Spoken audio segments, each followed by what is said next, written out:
Halo, di sini kami dari kelompok K yang terdiri dari Arijal, Andreas, dan juga Alma akan menjelaskan terkait alat instrumentasi medis berupa spirometer.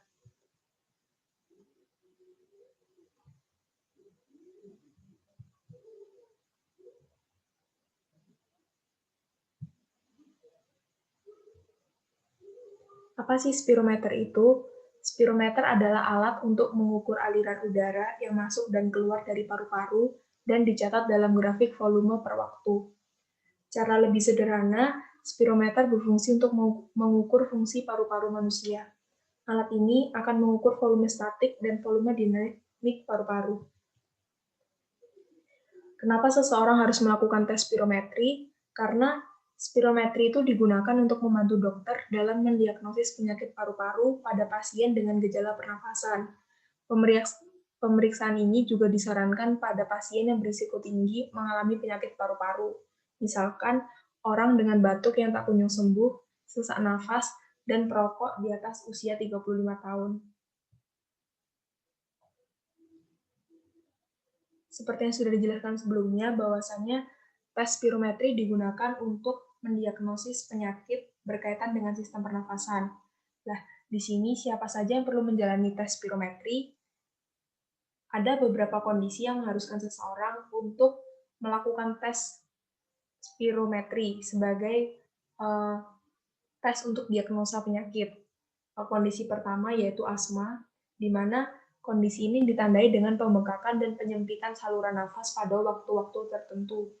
Kondisi kedua yaitu penyakit paru-paru obstruktif kronis, yaitu kelainan paru-paru dengan gejala penyempitan saluran pernafasan. Yang ketiga, cystic fibrosis, yaitu penyakit genetik ketika paru-paru dan saluran pencernaan tersumbat oleh lendir lengket dan tebal. Yang keempat, fibrosis paru-paru, yaitu terbentuknya jaringan parut pada paru-paru. Namun, ada beberapa kondisi yang mengakibatkan seseorang tidak diperkenankan melakukan tes spirometri. Di antaranya, orang dengan kondisi stroke, serangan jantung, yang menderita penyakit atau memiliki riwayat penyakit tuberkulosis, kemudian hipertensi, infeksi saluran pencernaan, batuk berdarah, orang yang baru saja mengalami operasi mata dan juga operasi perut. Berikut ini merupakan grafik spirogram, yaitu grafik yang didapat dari pengukuran tes spirometri. Seperti yang kita tahu, di sini spirometer mengukur volume statik dan dinamik paru-paru, terdiri dari tidal volume atau udara keseluruhan yang ada di paru-paru, yaitu sebesar 500 mili. Kemudian ada IRV atau inspiratory reserve volume sebanyak 3000 mili. Kemudian ada inspiratory capacity, ada expiratory reserve volume, ada residual volume, ada functional residual capacity, ada vital capacity, dan total lung capacity. Keseluruhan dari volume statik dan dinamik dijelaskan lebih lanjut pada grafik, seperti pada gambar. Selanjutnya, bagaimanakah tes spirometri dilakukan?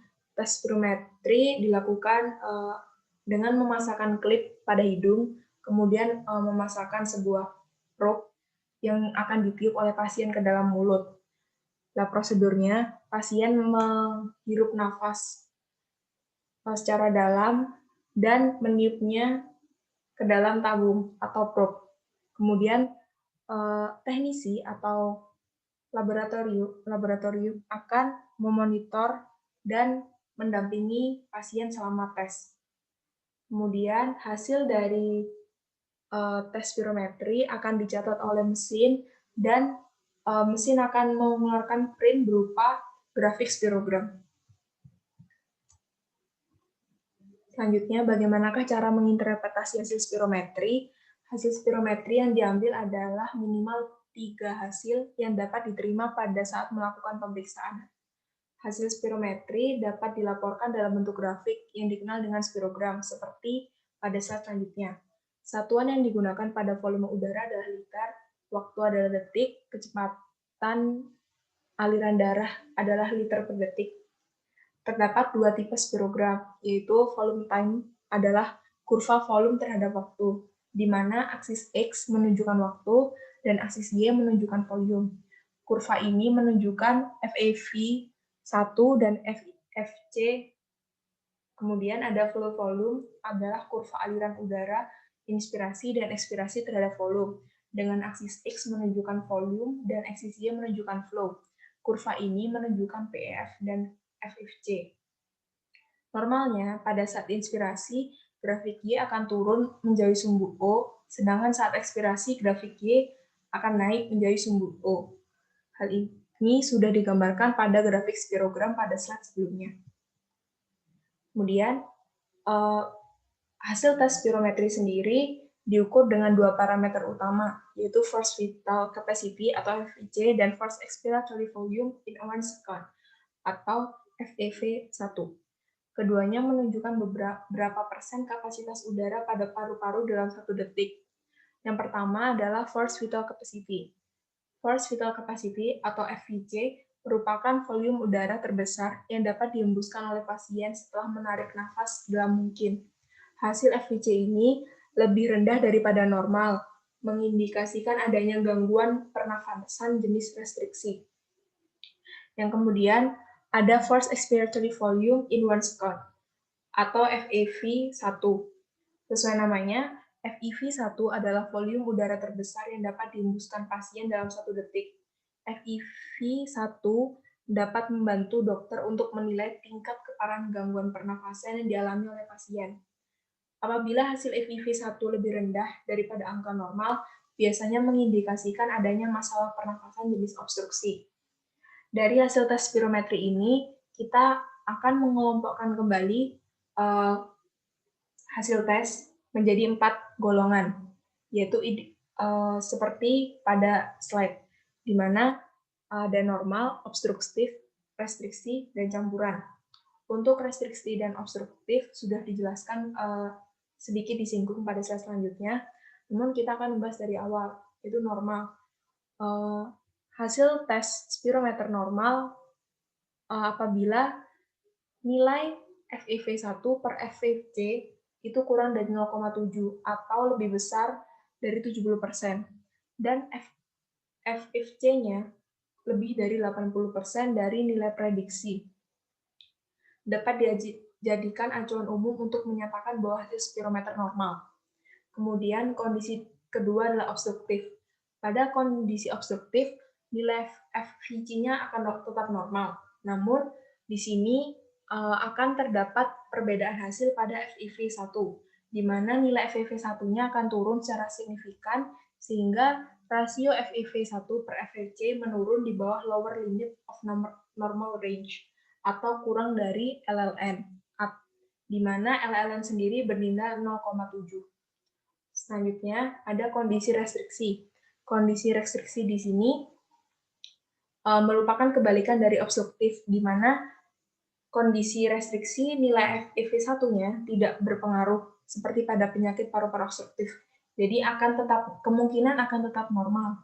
Namun nilai FFC-nya menurun kurang dari 80% nilai prediksi. Sehingga rasio FEV dan FFC tidak terlalu mengalami gangguan. Yang terakhir ada kelainan campuran, di mana pada kelainan campuran ini tidak dapat diidentifikasi secara pasti, sehingga perlu adanya pemeriksaan lain yang menunjukkan adanya penyakit paru-paru restriktif atau obstruktif, serta rujukan ke laboratorium khusus yang dapat mengukur total lung capacity atau TLC dan gas transfer. Secara lebih lanjut, perbedaan antara kondisi atau hasil tes spirometer normal, obstruksi, dan restriksi, kombinasi atau campuran, dan lain-lainnya dijelaskan pada tabel berikut. Seperti yang sudah disinggung, di mana pada obstruksi yang di sini di mana FEV1-nya lebih besar 80%, FVC-nya lebih besar 80%, sehingga didapat perbandingan antara FEV1 per FVC adalah 7,5 lebih dari 70%. Untuk restriksi, perbandingan antara FeV1 per FFC-nya kurang dari 70% dikarenakan nilai FeV1-nya lebih atau kurang dari 80% nilai prediksi. Kemudian ada kombinasi. Kombinasi di sini tidak dapat dipastikan secara rinci dan harus memerlukan tes lebih lanjut.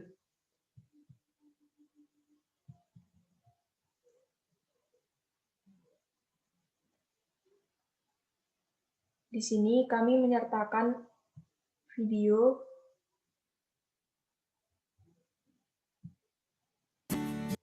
terkait prosedur untuk tes spirometri. The main diagnostic test for COPD is called spirometry. Spirometry is a lung function test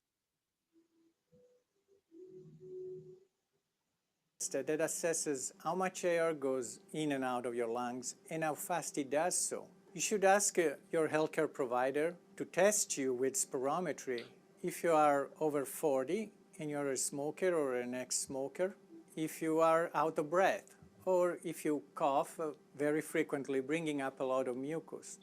In general, if you have concerns for your lung health, or if you are already diagnosed with a lung disease. Spirometry is a very sensitive test and can catch a lung disease at its very early stages. Hi, welcome to the Pulmonary Function Lab. I'm Mark, and I'll be doing your spirometry today. So on this test, we will ask you to exert yourself. So I want you to be comfortable, and we don't want any clothing that's going to restrict your chest expansion or your performance. So if you want to take your jacket off and make yourself comfortable, Sure. and I'll ask you to have a seat here. So we are primarily measuring the total amount of air you can blow out, but also we're measuring how fast you can blow it out. We're trying to measure that maximum amount you can blow out in the first second. So after you get on the mouthpiece and put the nose clips on, I'll ask you to begin with a few normal breaths, and then at a certain point I'll ask you to take a fast deep breath all the way in, and I'll tell you to blast it out, and just want you to immediately blow it out as hard and as fast as you can. And we have certain flow and volume criteria that we have to meet. So even after you blow it out and you feel like you may be empty, I'll still coach you to keep blowing, keep pushing, keep going, keep going. And then after a few seconds, I'll ask you to take another fast deep breath back in, and then I'll ask you to come off the mouthpiece. So let's go ahead and try it. Go ahead and put the nose clips on. You want to be sure that you can't breathe through your nose. And this mouthpiece is like a snorkeling mouthpiece, so I need your lips over the outside portion of it and your teeth go behind it, teeth bind down with two tabs. And just want to be sure your tongue is not including the hole in the mouthpiece. And just want you to begin with some normal breathing.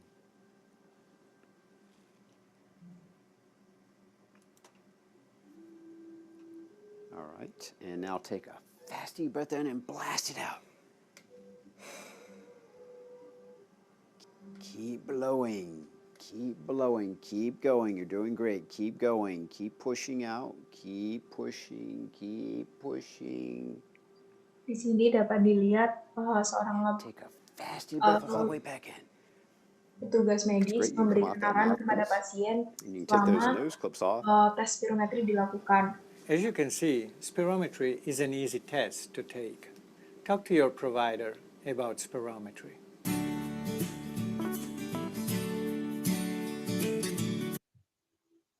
Demikian presentasi dari grup G. Apabila ada kurang lebihnya, kami mohon maaf.